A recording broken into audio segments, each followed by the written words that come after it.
Hey, welcome back to Compounding Quietly. SCHD or VIG, most people treat this like a preference question.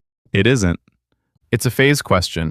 If you've been stuck in that comparison, the confusion is not about the ETFs. Let's think through this together. There's a debate in dividend investing that never quite settles. SCHD versus VIG. Higher yield versus stronger dividend growth. Value tilt versus quality tilt.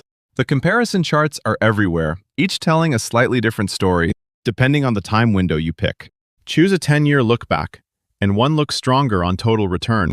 Choose the last few years, and the other has the edge. That's not a coincidence. It reflects a real structural difference between the two ETFs. But most investors treat it like a preference debate, and that's where the confusion starts. The investor holding SCHD is not making the same bet as the investor holding VIG. They're expressing different priorities, and those priorities are not interchangeable. When someone still years from drawing income sees SCHD's higher yield, they feel like they're leaving something on the table. That feeling nudges them toward questioning whether VIG is worth the trade-off. When someone already in the distribution phase looks at VIG's long-term growth story, they wonder if they chose wrong. Neither investor is being irrational. Both are just missing the frame that makes the comparison useful. What makes this harder is that the financial internet treats both ETFs as dividend investing solutions, which they are. But the word dividend covers a wide range of investor needs. It covers someone who needs monthly income now. It covers someone who wants a growing income stream decades from now. It covers someone in between, trying to bridge both. These are not the same investor, and a framework built for one doesn't automatically serve the other. The confusion comes from applying the same label to fundamentally different goals. The frame is this: where are you in your investing life right now? Not where you want to be someday. Not what an ETF returned over the past decade. Where are you today, and what does your portfolio need to do for you in the next 5 to 10 years? That question turns a confusing comparison into a clear decision. That's what this video is actually about. Let's start with SCHD. SCHD screens its holdings using 4 main criteria: dividend yield, dividend growth history, cash flow strength, and valuation. The result is a portfolio of companies paying meaningful dividends today and built to sustain them.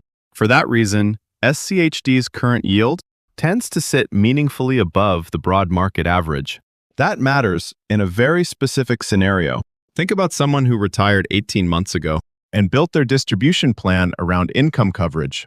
They're not focused on what the ETF looks like in 15 years. They're asking whether this quarter's distributions cover their actual living expenses. If the distributions fall short, they have to sell shares, which reduces the base that generates future income. For that investor, yield is not a bonus. It is the mechanism. SCHD answers the distribution phase question directly and practically. Now let's look at VIG. VIG tracks companies that have raised their dividend for at least 10 consecutive years. That requirement sounds simple, but it's a meaningful filter. Any company that cut or paused its dividend during an economic downturn is automatically excluded. Only companies that manage their operations well enough to keep raising payouts through real adversity make the index. VIG's starting yield is lower than SCHD's, often closer to the broad market average. But the growth rate of that dividend, historically, has been more consistent over time.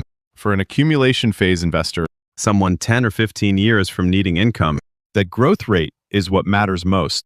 Think about someone in their early 40s, contributing every month and reinvesting dividends automatically. They're not checking distributions against monthly bills.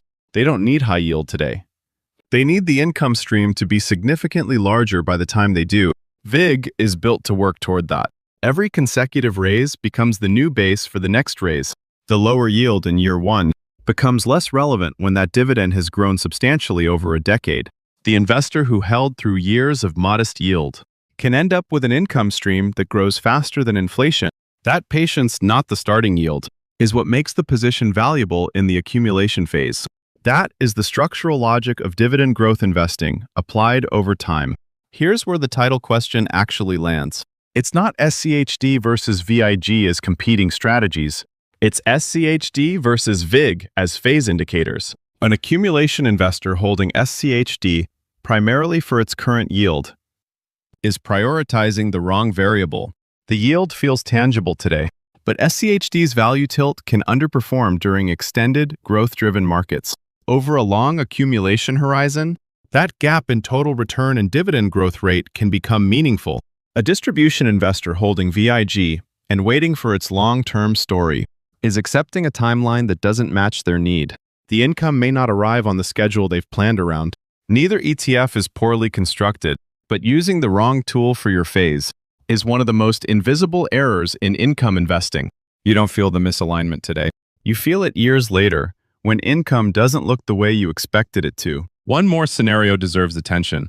Some investors are in a genuine transition, still accumulating, but getting meaningfully closer to distribution, maybe 5 to 7 years out from when they plan to start drawing. The comparison doesn't resolve cleanly here. The question shifts slightly. It's not which ETF has the better historical record. It's which risk is more manageable as you approach the transition. SCHD's value orientation can lag in markets, driven by growth and momentum for extended periods. VIG's lower starting yield means you're counting on price, appreciation, and dividend growth to build your income base on schedule. Neither comes without uncertainty. Both require patience, but in different directions. One practical step: begin clarifying what your income coverage ratio needs to look like at the start of your drawdown, not by switching ETFs overnight, but by making the destination specific before the vehicle question matters. Being honest about which kind of patience fits your situation is more useful than any return comparison. So what does the original question actually come down to? SCHD is the better fit when income needs to be functional. In the near to medium term, VIG is the better fit when you're building an income stream you won't need for a decade or longer. If you're unsure which category describes your situation right now, that uncertainty is worth resolving before the ETF question. The ETF is the vehicle. The phase is the destination. Most portfolio confusion doesn't start with a bad ETF choice. It starts with an unclear answer to the phase question. An investor who knows their phase can hold either ETF with confidence. An investor who doesn't will second-guess either choice every time the market shifts. Your criteria don't need to match anyone else's timeline. They just need to match where you actually are. Phase clarity is not a permanent state. It evolves, and your approach should evolve with it. When your phase changes, revisit the question. The answer may be different. That's not a flaw in the framework. That's the whole point of having one. The criteria don't change with the market. The criteria change with you. Build it clearly from the start.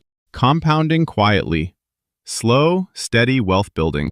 If this helped, subscribe and leave a like. Everything here is for informational purposes only. All final decisions and responsibilities remain with you. Thanks for spending time with Compounding Quietly today.